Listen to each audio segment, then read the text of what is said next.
And before I be a slave, I'll be buried in my grave and go home to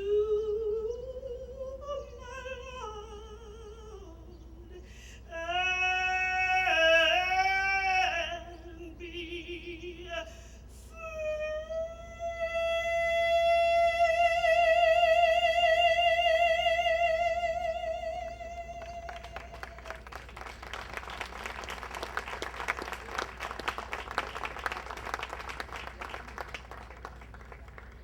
Woo, boy. Well, if I wasn't mistaken, I would thought I had woke up on Sunday morning instead of Monday morning. If you don't know, that was the Right Reverend Renee G. Crutcher, the voice of an angel. Let's give her another round of applause.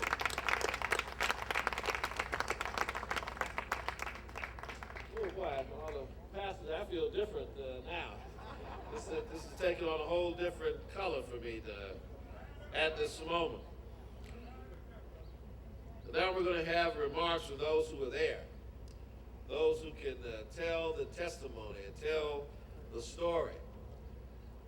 We're going to hear from a young man who set a movement in motion right down the street at Yates and Milton, right down the corner there, Dr. Brown, where your student center now exists.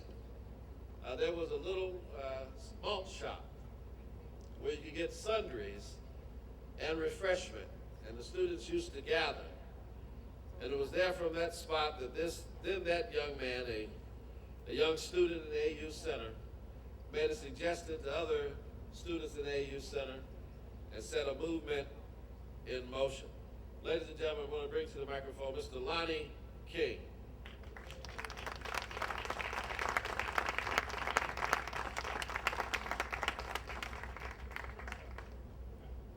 Thank you very much, Michael. This pollen is bothering me just a little bit, but I'll get by. Tears came in my eyes as I listened to Reverend Crutcher speak, because I thought about not just those of you who were in the churches with us, but I thought about those folks who had gone on to glory, trying to be free. Ruby Doris Smith, Wanda Hall's father, a number of other folks, and I thought about Martin Luther King Jr., Leon Hall, I'm sorry. I thought about Martin King Jr. and how it was Martin King who instructed Ella Baker to call all of us together in Raleigh. And we don't say a lot about Martin. I know he's immortal, but I want to make sure that we recognize that it was his call, his telegram that went out to ask us to come. I want to just take my 2 minutes, if I could, just to say a few other words. This street, Snick Way, is very appropriate, and it's a double entendre. It has a double meaning. Because what was the Snick Way? Not the street, but the Snick Way was to make America live up to its creed. And the Snick Way was the latest incarnation of a group of people who decided that there was something wrong with this notion of freedom in America if it only meant white landed gentry men and their progeny, and then later on white women. So therefore, the NAACP was prepared. Of course, I'm a life member. We were prepared to fight it in the courts for another 100 years. SCLC was prepared to kind of march it, get our gains by marching and dramatizing. But along comes these young folks who realize that there's a war going on here. And wars are not won by generals, they're won by troops, young troops. And we decided that we would change America one day at a time. And at this time, I'd like to have those folks in this room who were in that movement to please stand and wave your hand, because I think you ought to see who those folks were. There were several names were called off, but a lot of folks here who actually were out there. Would you please stand now so we can see you?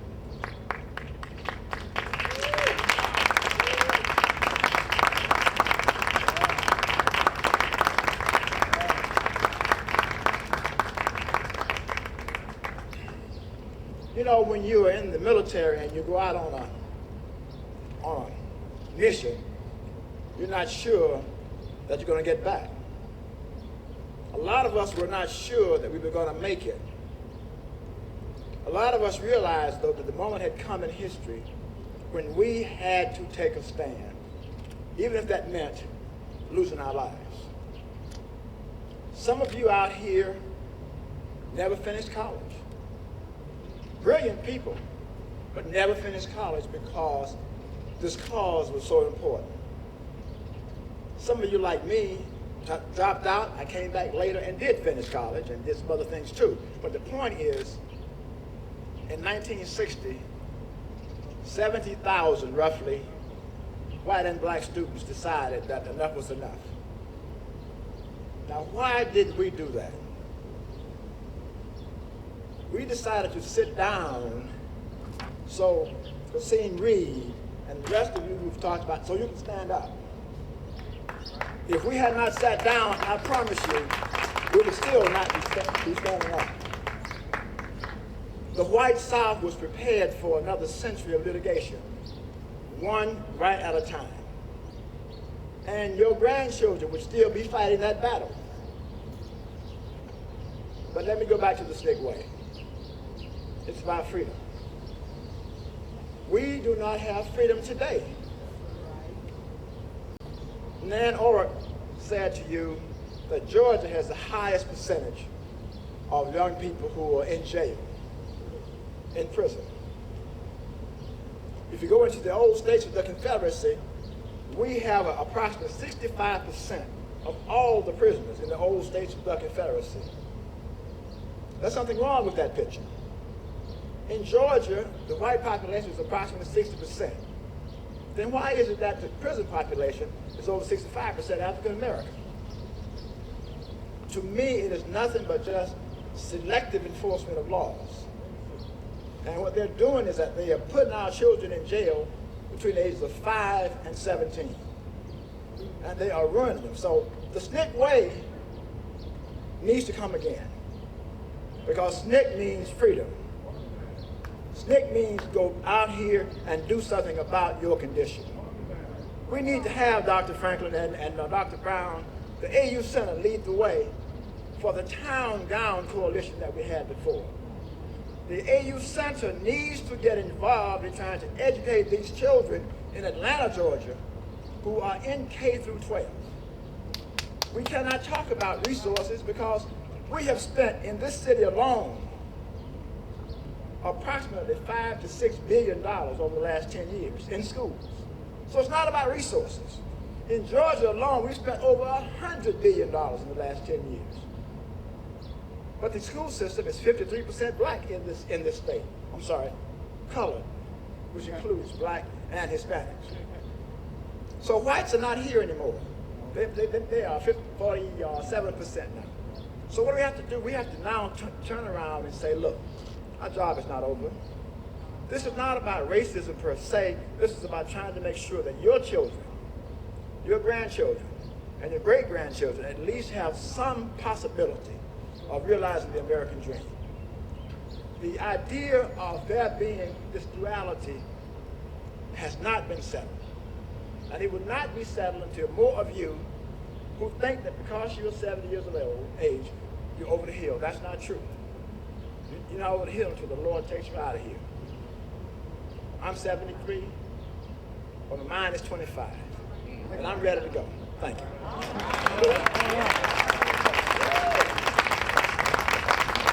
Thank you, Mr. Lonnie King.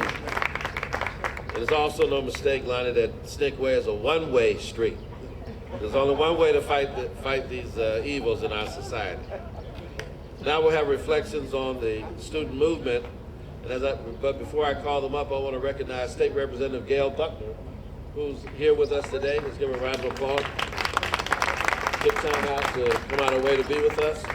We want to hear first from, and they'll proceed in this order, Mr. Charles McDew, Dr. Doris Derby, and Constance Curry, and they'll come in that order.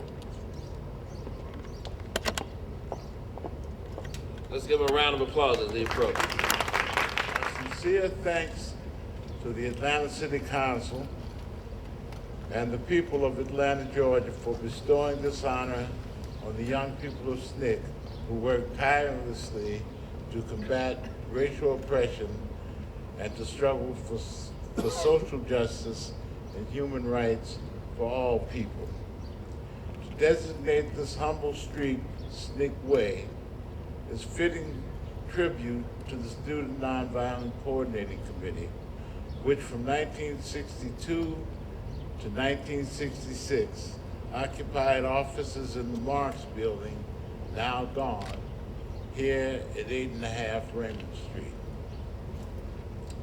This honor recognizes the sacrifice and struggle of students, many of whom were from historically black colleges and universities, who dedicated their lives to the freedom struggle. As young people, SNCC organizers were on the cutting edge of the 60s civil rights movement, often going where others feared to tread, risking life and limb in street marches, sit-ins, registering voters, and assisting grassroots leaders to stand against injustice.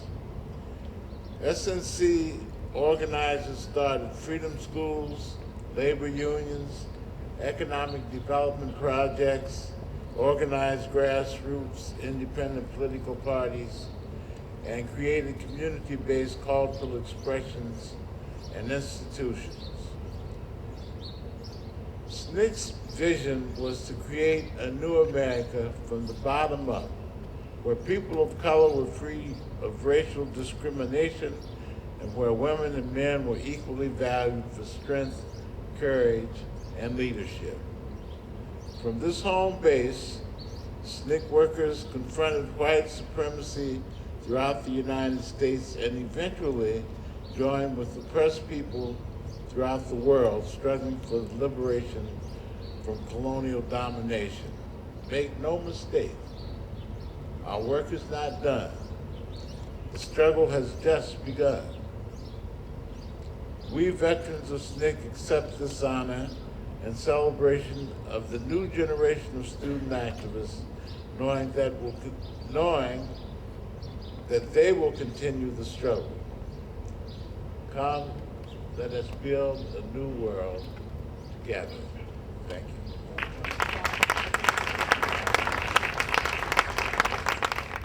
I'm so happy to be here today to share what we have been doing all these years and what we intend to continue doing. I'm proud to be a member of SNCC since 1961.